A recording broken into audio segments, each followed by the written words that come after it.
All right. For the longest time, I've been reluctant to put out content simply because it's just like, man, I've been so busy, not to make an excuse or anything. I feel like anytime you possess any information that you can pass along to help the next person, that you should, no matter what, So this is me basically starting off with my content journey, if you want to call it that. Sometimes I can be a little bit long-winded, but I promise you, I'll try to be as short sometimes as possible. I try to cut out any unnecessary things, but as an educator, when I'm talking to people in real time, I like to give as much as I can. I'd rather give more than less, if that makes sense. Another reason why I'm starting this content journey is because I've been watching a lot of people on the internet. Many people are out there putting out the right information, giving out really good gems and great information, correct information. You also have quite a bit of people out there that are putting out information that's completely false. And then you have that group of people who are putting out information that they're right, but they're failing to mention a few things that are really important as it associates with that topic. So my goal for my channel is to at least not miss any key points as it relates to particular topics that I'm going to discuss. I hope you guys can follow along with me as I take on this journey, and yeah, I'm excited for it. There are a lot of people starting up businesses these days, and I was like, you know what, let's start with the basics of business, like from a SoleProp to an LLC to S Corp, C Corp, right? C Corp is going to be a topic for another time. Really, I'm going to be more so concerned with the norm that you're going to see, which is the sole proprietorship, or SoleProp for short, the LLC, and then the S Corp. The first thing that you must know, a LLC and a sole proprietorship are disregarded entities. That's very important before I start talking about the differences between the sole proprietorship, the LLC, and the S Corp. A S Corp, that's when you become a regarded business. That's what I wanted to get into before I start everything up and start explaining everything. But yes, a LLC and a sole proprietorship are disregarded entities. Okay, so check this out. We're gonna start off with the sole proprietorship and the LLC. When it comes to sole props and LLCs, they are not taxed differently. They are taxed the exact same. The only difference between the two is asset protection. And you get asset protection by creating an LLC.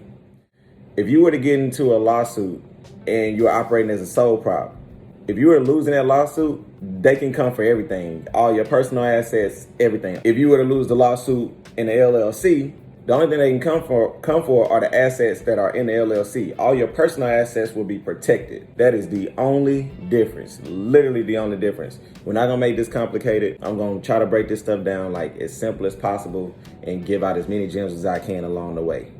All right, so a key point, which is what I said, I'm gonna focus on key points that is associated with an LLC and a sole prop. And this is to prove that they are taxed the same, right? Whether you operate in the sole prop or LLC, you're gonna file a Schedule C with your U.S. individual tax return, which is your 1040. Your 1040, if you go look this up, your 1040 at the top is gonna say U.S. individual tax return. Your Schedule C is gonna say profit or loss from a business, right? So in each business that you provide goods or services to the market, you're gonna file a Schedule C for that business, right? With that being said, if you're filing both a Schedule C for a sole proprietorship and an LLC, they're gonna be taxed the same. Again, the only difference, asset protection in the LLC. Now I wanna add another key point. I told you I'm gonna focus on a lot of key points. When you're operating in business, you're subject to 3 different types of taxes: federal, state, and self-employment tax. All right, so in a sole proprietorship in an LLC, the self-employment tax automatically is 15.3% for everybody. Well, before you even get to federal and state, you are automatically subject to 15.3%. Now, you're gonna pay that 15.3% on the net profits of the business, right? So like, let's say that you made $200,000 in a year, but then you have expenses of $100,000. Right? That means that your net profits in business are $100,000. $15,300 is automatically subject to $15,300 from that 15.3% of self-employment tax. All right, so I kind of want to explain the self-employment tax so you guys know like what this 15.3% consists of. I'm sure everybody knows what Social Security and Medicare is. Social Security takes 6.2%, Medicare takes 1.45%, which is a total of 7.65%. Multiply that by 2, and that's where you'll get your 15.3%. I know this is probably going to seem complicated right now, but I'm just about to explain it to you like how it works. So if you go work for a corporation, let's say you go to a company and you get W-2 income, you're paying Social Security, Medicare, that comes out as a payroll deduction out your paycheck. Do the calculations, you will see that on Social Security, you're paying 6.2% on that on your gross. And then on Medicare, you're paying 1.45% on your gross. So you can literally look up that percentage and see that that's the exact percentage for everyone.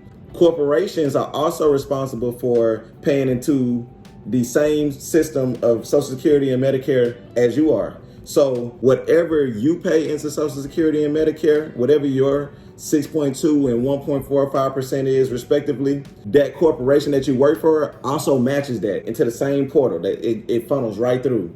So which means if you have your own company, you have to pay it twice. This 4 times, my bad. You have to pay it twice. So which means that, okay, at the entity level, you still paying the 7.65%. Also at the individual level, you still paying the 7.65%, which totals that 15.3% for the self-employment tax. So that explains the self-employment tax and why it's 15.3%.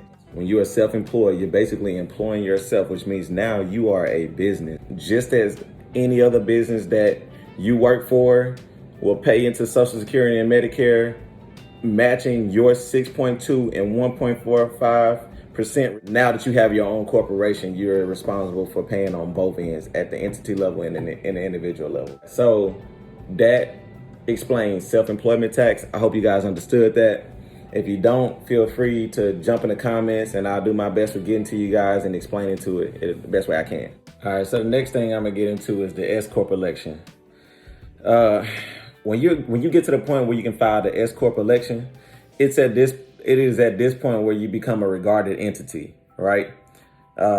This is when you file Form 2553 to become an S-Corp. Remember I said the LLC is once you file a 2553 to that LLC, you can become an S-Corp, but you have to be accepted. It has to be accepted. You got to go through an acceptance process. That's more information down the road. Don't worry about that part. But right now, I want you guys to understand that when you get to the point where you can file as an S-Corp and you get accepted, it is at this point where you become a regarded entity. And there's a lot of more things that you have to adhere to, but solely we're just talking about taxation at this point. At this point, when you're able to become an S-Corp election, you're going to have a separate business tax return, which is called an 1120S. That 1120S will then be able to spit out a K1 to show your business income or loss, right? Instead of the Schedule C, it's the 1120S and the K1. They go hand in hand. The 1120S spits out the K1 so that way you can file that K1 with your 1040. That's all I want you to know. I'll talk about the rest of it later. If you tongue twisted, tongue tied on trying to figure everything else out, don't worry about that. Just know at this point, when you're able to become an S corporation, you now become a regarded entity. All right, for the final key point, the difference between the LLC and the SoleProp and the S Corp, which is also LLC, but calling for a different type of tax election, is the way in which you pay self-employment taxes. All right, I'm gonna make it make sense.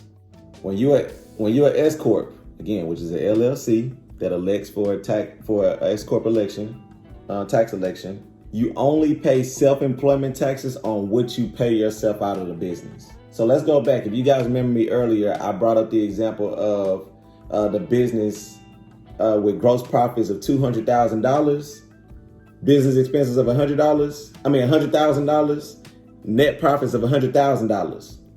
In the LLC and the SoleProp, you're going to pay self-employment taxes on the entirety of that $100,000. The whole $100,000 is going to be taxed at 15.3%. In the S Corp, you only going to pay self-employment tax on what you pay yourself out of the business. So let's say on $100,000, which in the S Corp also, I have to put out there that you have to take a reasonable salary, typically around 30% of the net profits of the business, right? I would say $40,000 a year. When your business start profiting right at about $40,000 a year threshold, you may want to start looking into possibly filing as an S Corp, right? So Let's say let's go back to the example of what I was just talking about. You have that $100,000 in net profits of the business. You pay yourself a reasonable salary of $30,000. You're only going to pay self-employment taxes on that $30,000. Now, you're still going to pay business taxes. So I hope that clears up everything. I'm going to get into more details in other videos, but in this video, I really wanted to explain the taxation differences between the LLC and the sole proprietorship and the S Corp. Now, just for a quick reference, for the conclusion of this video.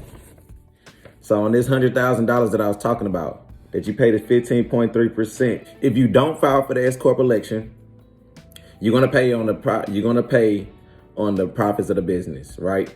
The $100,000 times the 15.3%, you get $15,300.